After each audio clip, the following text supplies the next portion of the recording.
Et bonsoir à tous, bienvenue dans le warm-up. Le warm-up, c'est quoi? C'est une émission de moins de 15 minutes qui revient sur celle de l'actu de Disney World de la semaine dernière, enfin celle qui vient de s'écouler. Avant d'attaquer l'émission Twitch, à l'adresse qui défile en bas de votre écran, moi c'est Yann, vous êtes sur le groupe Walt Disney World Orlando Info en français. Et bonsoir à tous. Les émissions, bonsoir à tous ceux qui sont sur le chat aussi, vous êtes beaucoup ce soir. Ça va être une émission assez dense pendant 15 minutes, donc on va tout de suite attaquer dans le vif du sujet, puisque elle a été annoncée enfin cette semaine. Je m'y remets. Hop là, 2 petites minutes. Voilà. C'est la promo. La promo qui arrive. La promo du printemps, celle qui concerne les séjours 2025. Alors, dans tout votre cycle de réservation, toute une vie d'une réservation à Disney World, ça va être sans doute la promo la plus intéressante que vous pourrez rencontrer au cours de l'année qui va s'écouler. Disney World lance ses réservations 2025 en début d'année, à chaque fois N-1, et les premières vraies offres arrivent à chaque fois au printemps et concernent généralement le plan repas, enfin les repas, et cette année c'est le retour du dining plan offert. Les années précédentes, après Covid, c'était l'équivalent de cartes cadeaux qui était offert à la place, puisque le dining plan n'était pas présent. Le dining plan est revenu au mois de janvier. Il est de nouveau offert comme en 2019 et 2019 sur vos réservations. Alors, on va décortiquer ensemble cette petite promo, puisque elle sort le 18 avril prochain, donc il va falloir un petit peu patienter, une dizaine de jours maintenant.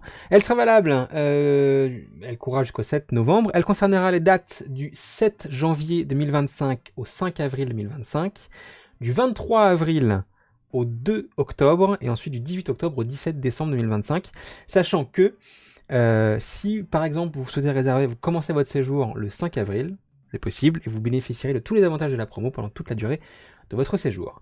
Elle vise à offrir le dining plan. Dining plan, c'est quoi? C'est le plan repas de Disney World, qui est un peu différent, même beaucoup différent de ce que peut proposer par exemple Disneyland Paris. Typiquement, ça fonctionne par type de crédit. Il y a 2 dining plans différents, le Quick Service Dining Plan, le Dining Plan tout court. Dining Plan tout court, il vous permet de faire ce qu'on appelle un fast-food par jour et un service à table par jour, et qu'on peut compenser ensuite avec des snacks. Le quick service, c'est 2 fast-food par jour et des snacks. Et donc, c'est ça qui vous est offert pendant cette promo. À savoir que tous les hôtels de luxe de la destination offrent le dining plan tout court, que tous les hôtels moderates offrent le quick service dining plan, et que les hôtels value, donc les moins chers de la destination, offrent simplement un crédit quick service, un crédit fast-food par jour au lieu de 2 avec le quick service dining plan. Voilà, ça c'est les bases de la réservation, de la promo. Vous pouvez par exemple, si jamais vous logez en hôtel moderate, donc milieu de gamme, upgrader votre dining plan pour prendre le dining plan tout court avec les services à table. Généralement, c'est assez avantageux de procéder comme ça. Si vous prenez par exemple un hôtel value avec upgrade vers un dining plan complet, ça vous coûtera plus cher que de prendre un hôtel moderate avec un dining plan complet. L'astuce, elle est là. Et là, ça peut être intéressant. À ça s'ajoute, suivant la date de votre réservation, sur toute la période de validité de la promotion, une réduction sur votre séjour de 100 à 200 $, suivant le moment. Voilà. Toutes les chambres et les hôtels ne sont pas concernés par cette offre. Il y a la liste dans l'article qui est fait sur le groupe directement, si vous voulez vous y référer. C'est là-dessus que vous devez vous baser. Typiquement, tous ceux qui veulent faire l'Art of Animation, par exemple, qui est un des hôtels les plus réputés de la destination, les chambres Petite Sirène ne sont pas concernés par cette offre. Et bah voilà, c'est juste les suites qui le sont. En revanche, pour les autres hôtels plus conventionnels, il n'y a pas de problème, vous pouvez y aller sans souci. Et bien entendu, c'est compatible avec l'offre des billets 7 jours, 14 jours au prix de 7. Donc vous pouvez rester facile 2 semaines sur la destination. Profitez de tout ça. C'est la promo la plus intéressante, si vous êtes plus de 2 personnes dans votre séjour, vraiment. Sinon, il y a d'autres promos qui arriveront dans le futur, à base de nuitées offertes d'ici la fin de l'année, ou à base de simples réductions pour la suite des choses. Pareil, ça on parle du site uniquement irlandais ou UK. Il y a d'autres promos qui vont arriver aussi sur d'autres sites américains ou européens encore, voilà. Mais beaucoup, beaucoup plus tard encore. Elle sort le 18 avril. N'hésitez pas à vous renseigner, n'hésitez pas à la regarder, n'hésitez pas à faire des petites simulations. Ça peut être voilà, très intéressant si vous voulez partir en Floride en 2025. La suite des événements, c'est ceci. Tac, avec les premières choses qui pop sur les nouveautés à Disney World sur les années à venir. On sait que Disney World prépare beaucoup de projets. Il y a des dizaines de milliards de dollars qui sont mis en jeu pour augmenter la capacité des parcs, en tout cas construire de nouvelles choses, tous les parcs Disney à travers le monde, sauf Tokyo. Et Disney World est au centre de tout ça aussi, puisque ils avaient déjà évoqué leur projet les années précédentes.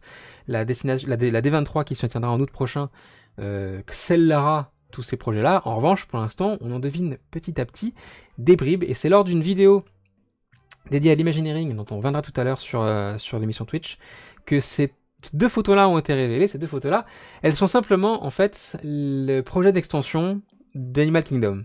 Voilà, c'est ce qu'il y aura à la place de Dinoland dans quelques années. À savoir, vous avez l'image de droite qui est la partie Encanto et l'image de gauche qui est la partie Indiana Jones de tout ça. La gauche représentant l'attraction actuelle Dinosaur et à gauche les nouveautés. Donc c'est en très bonne voie pour cette extension directement.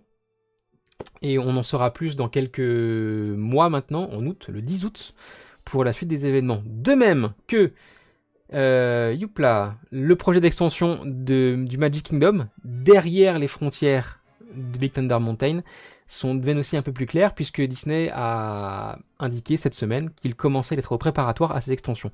C'est-à-dire qu'on est vraiment sur des travaux qui vont aller assez vite, sur des engagements qui vont aller assez vite, typiquement. S'ils commencent déjà à déposer des choses, ce qu'ils sont en train de faire, ou déposer des permis de construire ou de démolir, et ben ça veut dire que une fois l'annonce passée en août, les travaux vont commencer à aller assez vite. Ça veut dire aussi que pour Animal Kingdom qui est ici par exemple, ils annoncent en août et que les permis de construire sont déjà dispo et faits, la fermeture de Dinoland pourrait intervenir assez vite avant la fin de l'année 2024. Voilà. Autre chose, et ça concerne Tiana's Bayou Adventure, et ça c'est beaucoup plus proche de nous parce que l'attraction ouvre dès cet été. Dans quelques semaines maintenant, on est le 7 avril. Voilà, il y a de grandes chances que ce soit très très bientôt, mai, juin, par là. Et on en découvre un peu plus sur les animatronics qui vont composer l'attraction. L'attraction est une bûche, une chute d'eau. Et à l'intérieur, par contre, se cache une vraie histoire et des vraies choses à voir, typique d'un dark ride à la Disney. Et Splash Mountain, qui était son prédécesseur, avait une tonne d'animatroniques dans l'attraction pour raconter son histoire. Il en sera de même pour Tiana's Bayou Adventure, en Californie et en Floride. Et voici quelques-uns des animatroniques que vous pouvez voir là. On en verra tout à l'heure un peu plus en détail, puisqu'on les verra... J'ai une mouche. On les verra bouger en vidéo directement. Ça, ce sont 4 photos. Je peux vous assurer que les mouvements sont hyper fluides et l'histoire qui sera racontée prendra vraiment un sens particulier avec tout ça. Ça fait plusieurs fois que je le dis et je le pense vraiment, cette attraction, elles sont vraiment très bons. Et Splash Mountain, qui était assez vieillissant et qui est parti pour de mauvaises raisons, entre guillemets, a, je pense, un très bon remplaçant ici. Et enfin, le Springtime Surprise Run Disney ce week-end, c'est très bientôt. C'est les courses qui vont se passer en avril sur le complexe de Disney World avec le 5K, le 10K, etc. Pour ceux qui ont peur de ça, en fait, c'est un événement qui ramène beaucoup de monde sur la destination, c'est vrai. Faut pas en avoir peur pour autant. Les courses se déroulant en dehors des heures de parc, ça ne change pas les opérations des parcs classiques. Ça bloque un petit peu certaines routes, notamment quand on fait voilà, celle-là par exemple, qui remonte vers le Magic Kingdom, un peu compliqué. Mais globalement, c'est pas des choses qui sont très embêtantes. Et si jamais vous voulez participer à ces courses, faut vous y prendre assez tôt, réserver assez vite quand elles sortent, dès qu'elles sont disponibles. Voilà. C'est pas tout, puisque chaque semaine je sélectionne une question dans toutes les questions du groupe pour y répondre avec vous en direct. Et cette semaine, la question, elle est de Christelle. Bonjour tout le monde, comme beaucoup ici, j'attends avec impatience la sortie des promos pour réserver pour 2025, c'est-à-dire le 18 avril. Mais ne serait-il pas plus pertinent d'attendre la sortie des vols pour Orlando avant de réserver le séjour à Disney World? En effet, souvent d'un jour à l'autre, les billets peuvent beaucoup être moins chers, et comme je n'ai pas de date fixe, plus ou moins 3 jours, ou alors à l'inverse, il faut se réserver directement à la sortie de la promo, ou pour être sûr d'avoir le séjour que l'on souhaite. Mais en fait, ça va dépendre de quand est le séjour. Typiquement, si la séjour visée concerne par exemple la date de septembre, quand la promo sort en avril, les vols ne sont pas sortis. Et attendre septembre serait un non-sens, puisqu'au fur et à mesure, les disponibilités de chambres seront de plus en plus faibles, et donc du coup les tarifs de plus en plus élevés. Donc il n'y a pas vraiment grand intérêt à faire ça. C'est vrai, les tarifs des vols peuvent changer d'un jour à l'autre, etc. Et il peut y avoir de grandes différences entre un départ un samedi, un départ un vendredi ou un mercredi, etc. Donc c'est assez compliqué peut-être de se projeter dans le futur et de juger en fait la valeur des tarifs des billets d'avion à ce moment-là. c'est pas grave. C'est pas grave puisque votre séjour, il peut être bougé sans problème. Il suffit d'appeler la centrale de réservation pour ça. Vous pouvez modifier les dates sans aucun souci. Ça coûtera pas grand chose à part un coup de fil et du temps. Mais globalement, voilà, c'est très très facile de faire ça. Si votre séjour est fait sur le début de l'année 2025, c'est moins un problème. Les vols sont déjà sortis et vous pouvez déjà les réserver pour vous baser là-dessus. Pareil, le fait de caler son séjour à Disney World à certaines dates influe aussi sur le tarif du billet, des billets d'entrée. Les billets d'entrée sont plus ou moins chers selon la période et suivant la date de visite. Donc là aussi, il y a un truc à jouer. Ça peut jouer à quelques dizaines d'euros et ça peut compter sur le prix d'un séjour au global. Donc c'est à voir tout ça. Globalement, la variation des billets d'avion est beaucoup plus importante que la variation des billets Disney, mais voilà, faut tout prendre en compte. Globalement, c'est pas un problème, et surtout qu'en plus qu'il y a des vols tous les jours vers les États-Unis, tous les jours vers Orlando, vous serez jamais bloqué parce qu'il n'y a pas de vol ou quoi sur la destination. Voilà, il y a aussi tous les tarifs à dispo si jamais. Voilà. J'espère avoir répondu à la question. Ce soir sur Twitch, c'est toutes les news Disney Parks dans quelques instants avec de l'Imagineering, du Tokyo pour Space Mountain, des petits droïdes en Californie. La promo, on va aussi en parler plus en détail, on va en parler avec vous. Test Track qui part en réhabilitation. Tout ça, c'est ce soir. Et puis mercredi, il va y avoir une théma du mercredi spéciale Disneyland Resort en Californie. Et jeudi, on fera une spéciale années 90. Voilà, ça va être très chouette. Si vous ne suivez pas sur Twitch, que je vais lancer dans maintenant d'ailleurs, attendez, hop, tac tac,